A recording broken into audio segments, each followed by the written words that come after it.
Sialnya, beberapa mobil pun berhasil kabur. Ya udah deh, kejar-kejaran. Pokoknya keren dah.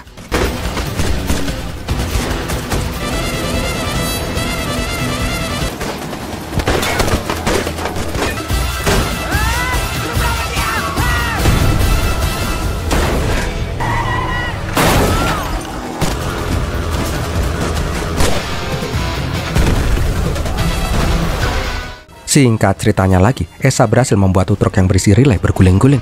Di saat relay hendak kabur dengan membawa batu peti, Esa pun langsung menembak dirinya. Namun si relay bangke ini malah mengancam kalau dia tuh adalah anak gubernur Inggris. Kalau ada yang berani menyakiti dia, maka dia akan binasa.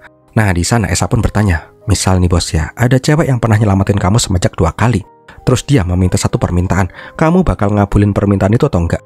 Dengan spontannya, relay pun bilang, iya pasti kabulin. Ya udah deh, relay pun langsung mati ditembak sama si Esa. Permintaan cewek itu adalah kematianmu.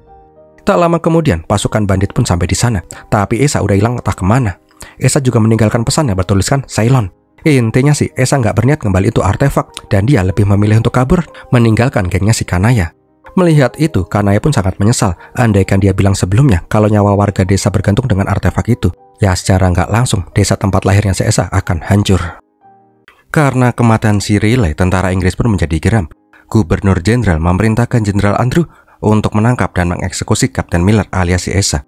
Pertama-tama si Andrew mendatangi Raja Pati dan si Jayavarden. Dia pengen mengecek keterlibatan mereka berdua dalam kematian si relay.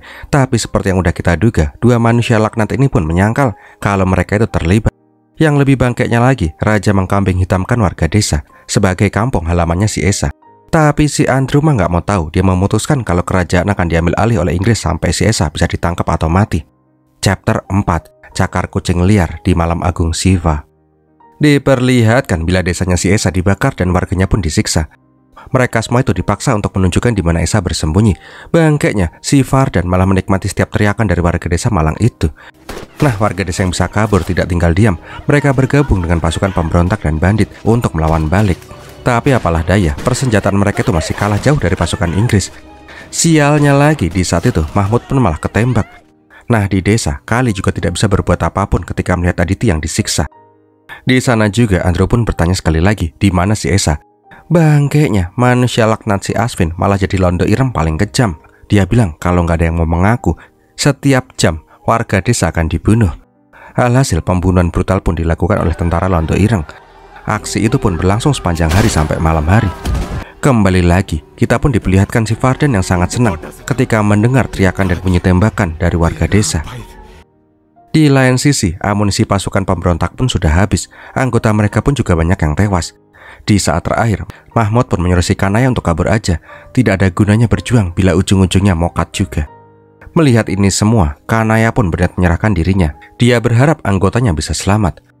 Singkat cerita, Kanaya pun ingin membuat kesepakatan. Dia akan menunjukkan di mana Esa, tapi dia dan anggotanya bisa hidup.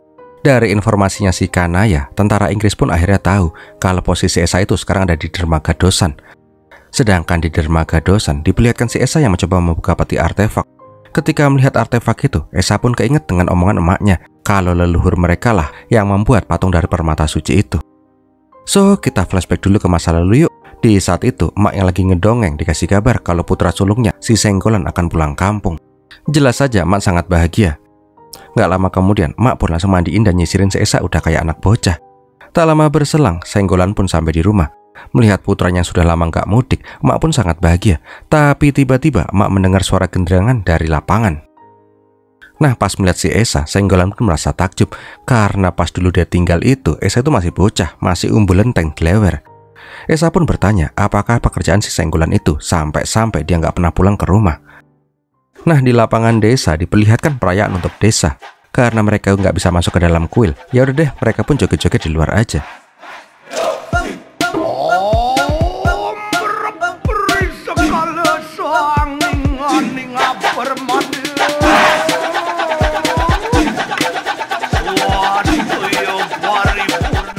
Sedangkan di dalam istana diperlihatkan Kamasta yang laporan ke Pangeran Vardan.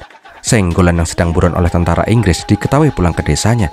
Ini adalah kesempatan emas untuk mendapatkan muka dari tentara Inggris. Alhasil, Vardan pun memerintahkan pasukannya untuk memburu si Senggolan.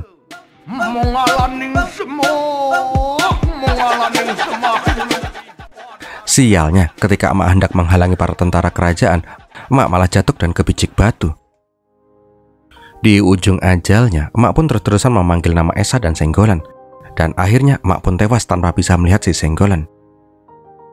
Di saat lagi ngelamun itu, ada Rambo yang penasaran. Wes aja ndelok-ndelok, usil wae. Tak lama berselang, Mbak Ewok pun mengabarin kalau dia itu barusan dapat kabar dari si Kanaya. Dia itu butuh senjata dan amunisi secepatnya. Di sini Esa pun baru dikasih tahu tentang status kondisi warga desa yang diduduki oleh Inggris dan status Kanaya yang ditangkap oleh Inggris. Tak lama berselang, pasukan Inggris pun mencari si Esa di dermaga, tapi mereka terlambat. Esa udah hilang entah kemana. Karena Esa tak kunjung ketemu, Andrew pun berniat mengeksekusi si Kanaya dan sebagian warga desa. Tapi tanpa mereka ketahui, Esa dan timnya sudah mulai bergerak secara gerilya. Diperlihatkan juga si Tinu memberikan pistol ke Valmati.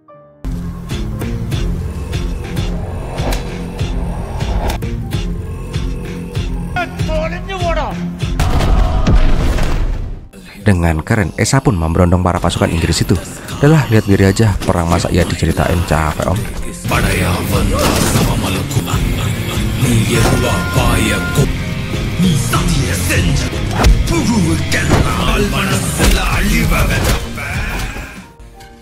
Ketika jenderal dan antek-anteknya pada kabur, Esa pun malah dikasih meriam. Alhasil tuh para bule pun langsung kocar-kacir.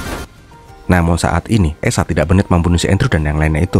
Dia ingin memberikan pesan, kalau ada yang berani mengusik dirinya, maka nasibnya akan apes. Setelah penyerangan itu, semua warga desa dan pemberontak pun mempersiapkan serangan susulan. Tapi sialnya, pasukan kerajaan di bawah komando raja malah datang ke kuil. Dari balik tembok, raja pun melihat si Valmati. Karena hal itulah, raja pun menjadi murka. Dia pun memerintahkan si Kali untuk membunuh si Valmati, sama seperti mereka melakukan pada orang tuanya si Valmati dulu. Sedangkan di desa, diperlihatkan si Esa mengumpulkan semua tentara yang gak sempat kabur. Di sana juga, Esa memisahkan antara tentara Inggris dan tentara Londo Ireng. Nah, yang nyolot malah tentara Inggris, Cok. Mereka mengancam akan membinasakan Esa dan warga desa dengan mudah. Jenderal Andrew akan menyerang dengan kekuatan 1000 tentara bantuan. Di sana, Esa pun hanya bertanya, "Kau percaya iblis?" "Aku iblis ya, Cok." Dan tuh para tentara Inggris pun langsung diajak staycation ke akhirat. Nah, sekarang giliran para Londo Ireng. Esa pun bertanya di mana lokasi markas mereka, dan yang paling penting di mana si bangkai Aswin Swing itu. Tentara muda yang bernama Kumar pun bilang, mending semua orang pada kabur aja, karena apa yang dibilang sama tentara Inggris itu benar. Jenderal Andrew pasti akan menyerang dengan kekuatan full. Nah, di saat itu suara pun terbelah menjadi dua, antara kubu yang ingin kabur dan kubu yang ingin bertahan. Kambingnya pas lagi berdebat itu, si kampret Kamasta malah kabur, Cok. Chapter 5, Kebangkitan Muka Jelek. Diperlihatkan Andrew yang selamat, mukanya demak korengan karena kena ledakan. Diperlihatkan juga bila pasukan Inggris full team juga udah bersiaga di pos mereka. Nah, di desa, Kumar pun bilang ke Esa, kalau dari cerita kaptennya, Esa merupakan orang yang paling berani dan paling tulus yang pernah dia kenal. Rupanya kaptennya si Kumar itu adalah Kapten Rafiq, sahabat seperjuangannya si Esa dulu. Nah, dari dalam kuil, para bangsawan ini pun kebakaran jenggot karena pasukan pemberontak udah siap siaga, sedangkan pasukan Inggris juga akan segera datang. Nggak mau kalah, pasukan kerajaan juga udah bersiaga di depan gerbang kuil. Itulah pokoknya. Di saat yang bersamaan, Velmati pun berbicara dengan si Esa. Velmati pun sadar kalau mereka dikepung oleh dua pasukan besar.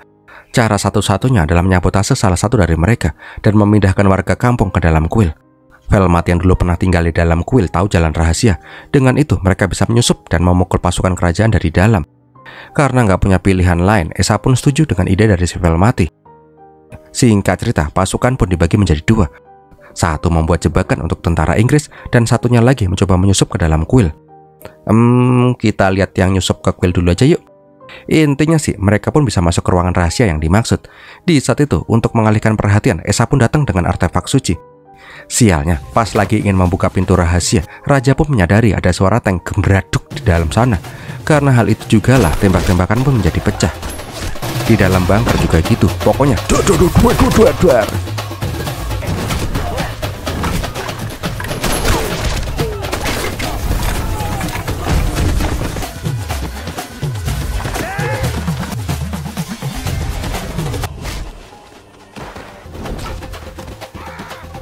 Di saat hendak kabur, Raja pun malah melihat si Velmati. Kesempatan ini pun tidak disia-siakan oleh si Velmati. Dia pun langsung menembak si Raja untuk membalaskan dendam kematian orang tuanya. Sedangkan di luar, Esa dan si Vardan pun masih aja berduel. Ketika si Vardan udah keok, tiba-tiba keluarlah si Kali yang membawa pistol. Bukannya memberikan pistol itu ke Varda, Kali pun malah memberikannya ke Esa.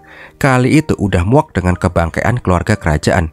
Dan yang membuat si Vardan semakin shock itu adalah ketika dia melihat si Velmati yang masih hidup. Yang berarti ayahnya lah yang udah malah mokat. Nggak cuman itu, warga desa pun pada berdatangan masuk. Sesuatu yang sangat hina untuk para bangsawan ini. Di saat terakhir, Esa pun bilang, matilah dengan rasa hinamu itu. Dan Vardan pun ditembak modiar. Setelah menguasai kuil, Esa dan warga desa pun masuk ke dalam. Sesuatu yang tidak bisa mereka lakukan selama lebih dari 600 tahun. Keesokan paginya diperlihatkan bila si Dalsim menemui ketua geng topeng hitam. Intinya sih, Dalsim itu meminta bantuan geng topeng hitam itu. Nah, di saat yang bersamaan diperlihatkan bila si Kumar berhasil kabur. Dia pun langsung kembali ke kesatuan. Dari Kumar juga lah Jenderal Andrew pun sekarang jadi tahu tentang rencana dan pergerakannya si Esa. Nggak mau membuang waktu, pasukan Inggris pun langsung dikerahkan. Di saat pasukan Inggris sudah mulai mendekat, pasukan pemberontak malah terlihat kecapean. Karena dari kemarin mereka itu belum tidur dan lelah berperang. Tapi semangat mereka itu nggak pernah pudar sedikit pun. Nah, di sana juga diperlihatkan bila jasad pasukan Inggris yang diikat-ikat di tiang. Ketika melihat itu, Jenderal Andrew pun menjadi sangat marah. Nah, ini nih, biang masalahnya malah keluar. Tapi pas para tentara itu menyerang, mereka itu malah kena jebakan Batman. Jasad para tentara Inggris itu udah dipasangin bom sebelumnya. Habis itu serbau. Dan kembali lagi Om harus bilang, lihat sendiri aja ya, perang masa iya diceritain toh ya.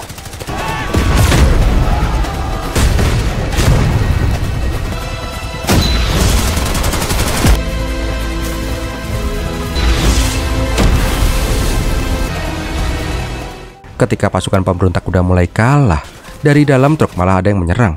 Rupanya itu adalah Kapten Rafik. Ternyata si Kumar itu nggak kabur, dia itu emang udah memihak si Esa dan menyampaikan pesan ke Kapten Rafik. Di saat udah mulai seru tembak-tembakannya, Esa pun malah berduel dengan Aswin Suwing. Dengan sekali hap, tuh orang bangke pengkhianat pun langsung tewas dengan sangat memuaskan. Namun sialnya, di saat Esa menahan pasukan Londo Ireng, pasukan Inggris Tulan pun malah berhasil merangsak masuk sampai di depan kuil.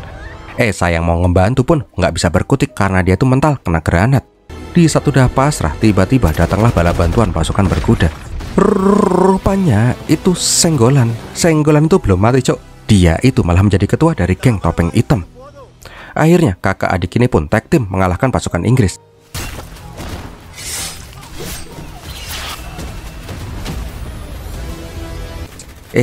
Bentar. Rafik dan Kumar juga pengen join mabar. Dan mak jereng, 3 orang ini pun keren, cok.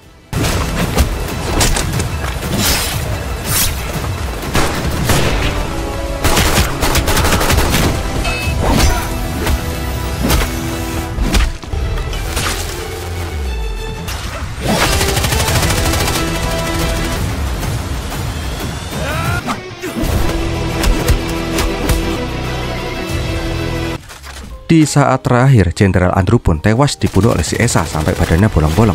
Begitu juga dengan para tentara yang lain, semua pun jadi rata dengan tanah oleh kehebatan si Senggolan dan si Rafik. Nah, setelah berperang itu, Rafik dan Esa pun memutuskan akan berjuang di jalan kemerdekaan agar India bisa merdeka dari tentara Inggris.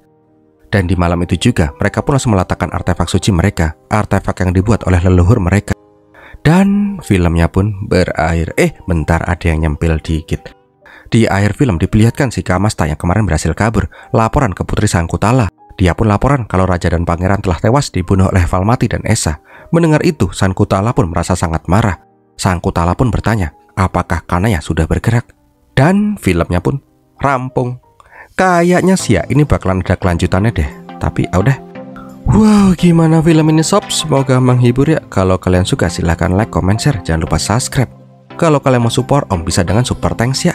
Terima kasih udah nonton sampai di detik ini. Om Reox pamit dulu dan biar milatin.